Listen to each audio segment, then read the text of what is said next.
تو آپ سب سے پہلے اللہ کا شکر ادا کریں، استغفر اللہ جاری رکھیں اور ان نعمتوں کا مثبت استعمال کریں۔ لوگوں کی مدد اگر آپ کر رہے ہیں، آسانیاں پیدا کر رہے ہیں دوسروں کی زندگی میں، زکوٰۃ دے رہے ہیں، خیرات دے رہے ہیں، تو اس کا یہی مطلب ہے کہ اللہ تعالیٰ آپ سے راضی ہے۔ اور سب سے بڑھ کر بات، اللہ تعالیٰ آپ کو سجدے کی توفیق دے رہا ہے، آپ نماز پڑھ رہے ہیں، تلاوت قرآن پاک کر رہے ہیں۔ اسی طرح سے انسان اپنا محاسبہ کر سکتا ہے کہ اللہ تعالیٰ ہم سے راضی ہے یا نہیں راضی۔ لیکن اگر آپ کو سب کچھ مل رہا ہے، دنیا کی نعمتیں، بہت زیادہ امیرت ہے آپ کے پاس، لیکن آپ کا پیسہ کہاں جا رہا ہے؟ ناچ گانے میں، حرام کاموں میں اور بے حیائی کے کاموں میں، شراب وغیرہ پینے میں، نعوذ باللہ استغفر اللہ، تو یہ اس بات کی علامت ہے کہ اللہ تعالیٰ آپ سے ناراض ہے۔ نہ تو آپ کو سجدے کی توفیق مل رہی ہے، تلاوت قرآن پاک تو بہت دور کی بات۔ اور یہ حقیقت ہے، جب انسان کے پاس بہت زیادہ مال و دولت آ جاتی ہے، استغفر اللہ، بہت سارے لوگ اللہ تعالیٰ کو ہی بھول جاتے ہیں۔ وہ رب جو دینے والا ہے وہ چھیننے پر بھی قادر ہے، اس بات کو نہیں سوچتے کہ اللہ پاک نے دیا ہے تو ان کی نعمتوں کا مثبت طریقے سے استعمال کریں، اللہ تعالیٰ کے کاموں میں وہ پیسہ لگائیں۔ اگر آپ کے پاس بہت زیادہ پیسہ ہے، آپ کو مسجد بنوا دیں، نیک کام کریں جو اس دنیا میں ہم کرنے آئے ہیں، بجائے اس کے کہ ہم اپنا پیسہ حرام کاموں میں ضائع کریں۔ تو بس اللہ تعالیٰ سے معافی مانگا کریں۔ اللہ تعالیٰ سے معافی وہی انسان مانگتا ہے جس کے اندر ہمت ہو، کیونکہ اپنی غلطی کو مان لینا اور اللہ کے آگے جھک جانا، یہ آج کل بہت زیادہ مطلب کہ اس انسان کو بہت زیادہ طاقتور سمجھا جاتا ہے۔ آج کل کا جس طرح دور جا رہا ہے، نعوذ باللہ، لوگ اپنے آپ کو فرعون سمجھتے ہیں، ظلم کرتے ہیں، زیادتی کرتے ہیں، بے حیائی کرتے ہیں اور بے حیائی کے کاموں میں لگے ہوئے ہیں اور برے کاموں کو پھر سپورٹ بھی کرتی ہیں۔ استغفر اللہ، اپنی ڈٹائی پہ اتنے قائم ہو جاتے ہیں کہ ان کا ضمیر مانتا ہی نہیں کہ انہوں نے کچھ غلط کیا ہے، ان کا ضمیر اس بات کی علامت ہی نہیں کرتا کہ تم نے یہ غلطی کر لیا۔ تو اگر ان کو فیل ہی نہیں ہوگا کہ انہوں نے غلطی کی تو وہ کس طرح سے توبہ استغفار کریں گے؟ تو اللہ تعالیٰ بھی توبہ استغفار کی ہدایت ان کو دیتا ہے جن کے دل نرم ہو۔ اللہ تعالیٰ سے دعا کیا کریں کہ یا اللہ پاک ہمارے دلوں کو نرم کر۔ جب ہمارا دل نرم ہوگا تو ہمیں اللہ تعالیٰ کے آگے جھکنے میں زیادہ مزہ آئے گا، کیونکہ جن لوگوں کے دل سخت ہو جاتے ہیں تو ان کا خون بھی سفید ہو جاتا ہے۔ اس لیے اپنے آپ کا محاسبہ کریں، اپنے ضمیر سے پوچھا کریں کہ آپ صحیح راستے پر ہیں یا آپ غلط راستے پر ہیں۔ اللہ تعالیٰ ہم سب کے گناہ معاف کرے۔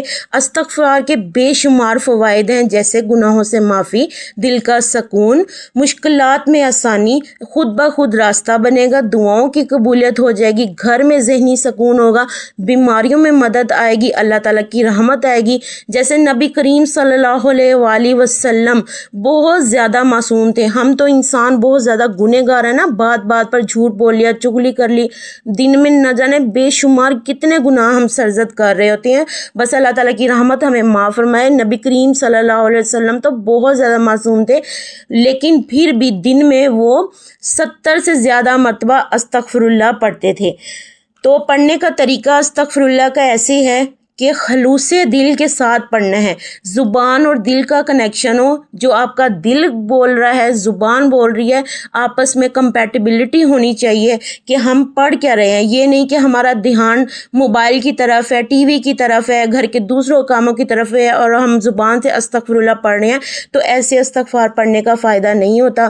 تھوڑے سے ٹائم کے لیے پڑھیں، کثرت سے پڑھیں، ڈیلی پڑھیں، اپنی روٹین میں شامل کر لیں استغفر اللہ کو، لیکن دل کے ساتھ جب آپ پڑھیں گے نا، تبھی آپ کی زندگی میں معجزے ہوں گے، تبھی کمالات ہوں گے۔ جیسے اللہ تعالیٰ نے مجھے اتنی بڑی مشکلات سے نکالا کہ اب میرا دل کرتا ہے میں چلتے پھرتے اٹھتے بیٹھتے بس دل میں استغفر اللہ استغفر اللہ استغفر اللہ بس پڑھتی جاؤں۔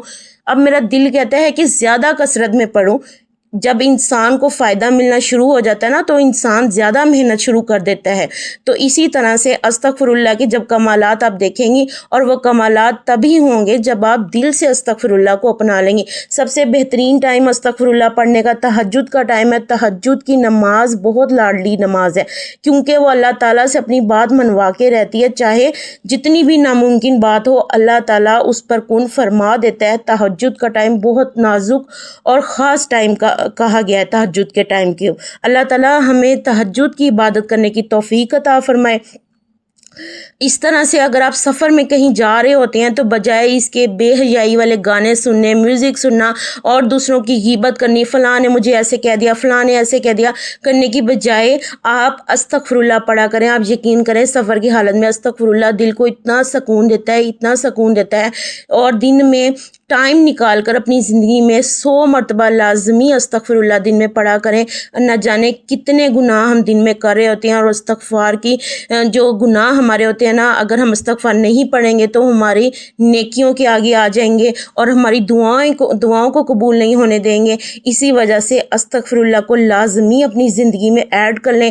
نماز کے بعد بیٹھ کر اول آخر درود ابراہیمی پڑھ کر درمیان میں 100 مرتبہ لازمی استغفر اللہ پڑھا کریں۔ ایمان افروز واقعہ آپ سب کے ساتھ شیئر کرنے جا رہی ہوں۔ حضرت حسن بصری رحمۃ اللہ علیہ کے پاس ایک شخص آیا، اس نے بولا میرے پاس نوکری نہیں ہے، تو آپ نے فرمایا کہ جاؤ جا کے استغفار کرو۔ ایک اور شخص آیا، اس نے کہا کہ میرے پاس اولاد نہیں ہے، تو آپ نے یہی فرمایا جاؤ جا کے استغفر اللہ پڑھو۔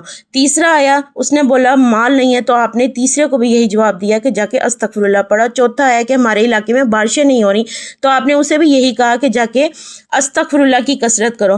اس سے یہ ثابت ہوتا ہے کہ قرآن پاک میں لکھا ہے، سورہ نوح میں اللہ تعالیٰ نے فرمایا ہے کہ استغفر اللہ کے ذریعے نہ صرف میں تمہارے گناہ معاف کروں گا بلکہ تم پر بارشیں نازل فرماؤں گا، اولاد دوں گا، مال دوں گا، رزق بے تحاشا دوں گا، ہر طرح کی نعمتیں دینے کا وعدہ اللہ تعالیٰ نے کیا ہے قرآن پاک میں۔ تو جب اللہ تعالیٰ کا وعدہ اتنا سچا ہے تو ہمیں بھی چاہیے نا کہ ہماری پریشانیاں، تو پھر ہمیں پریشانیاں لگنی ہی نہیں چاہیے۔ ہمیں اپنی پریشانیوں کے لیے استغفر اللہ کا حل نکالنا ہے اور استغفر اللہ کثرت سے پڑھنا ہے، لیکن اس کے لیے اپنے دل کو صاف رکھنا ہے، دل کو نرم رکھنا ہے۔ اللہ تعالیٰ کی رحمتیں نرم دلوں پر بہت زیادہ ہوتی ہیں، اور جنت میں بھی وہی لوگ جائیں گے جن کے دل پرندوں کی طرح نرم ہوں گے، نازک ہوں گے، جن کا دل بات بات پہ یا تو دکھ جاتا ہے یا پھر ان کے دل اس طرح کے ہوتے ہیں کہ وہ تھوڑی سی خوشی پر بہت زیادہ خوش ہو جاتے ہیں اور دوسروں کو معاف کر دیتے ہیں کہ چلیں کوئی بات نہیں، خیر ہے، ہو جاتا ہے، انسان ہے زندگی میں۔ یہ نہیں کہ بات کو پکڑ کے رکھنا اور پھر وقت آنے پر بدلے لینے لگ جانا، یہ بہت زیادہ غلط بات ہوتی ہے۔ دل کو صاف کریں، جانے دیا کریں، ہم بھی تو اتنے گناہ کرتے ہیں اور ہماری اللہ تعالیٰ کی ذات ہمیں کس طرح معاف کرتی ہے اور کتنی نعمتیں عطا فرماتی ہے۔ تو ہمیں بھی کوشش کرنی چاہیے، ہم بہت گنہگار ہیں، معافی مانگنی چاہیے، لوگوں کو معاف کر دینا چاہیے اور کثرت سے استغفر اللہ پڑھ کر اپنی زندگی بدلنی چاہیے۔ اللہ ہم سب کا حامی ناصر ہو۔ تو میری پیاری بہنیں، انشاءاللہ ملتے ہیں۔ جنہوں نے استغفر اللہ شروع کر دیا ہے وہ مجھے کمنٹ کریں، اور جو ابھی تک نہیں شروع کر پا رہی وہ بھی مجھے کمنٹ کریں، مجھے آپ سب کے کمنٹس کا انتظار رہے گا۔ انشاءاللہ ملتے ہیں اگلی ویڈیو میں۔ اپنا بہت زیادہ خیال رکھیے گا۔ اللہ تعالیٰ ہم سب کے گناہ معاف کرے۔ اللہ تعالیٰ اس ویڈیو کو سننے والے کی تمام پریشانیاں دور فرمائے۔ اللہ ہم سب کا حامی و ناصر ہو، اس دنیا میں بھی آخرت میں بھی۔ اپنا خیال رکھیے گا۔ اللہ حافظ۔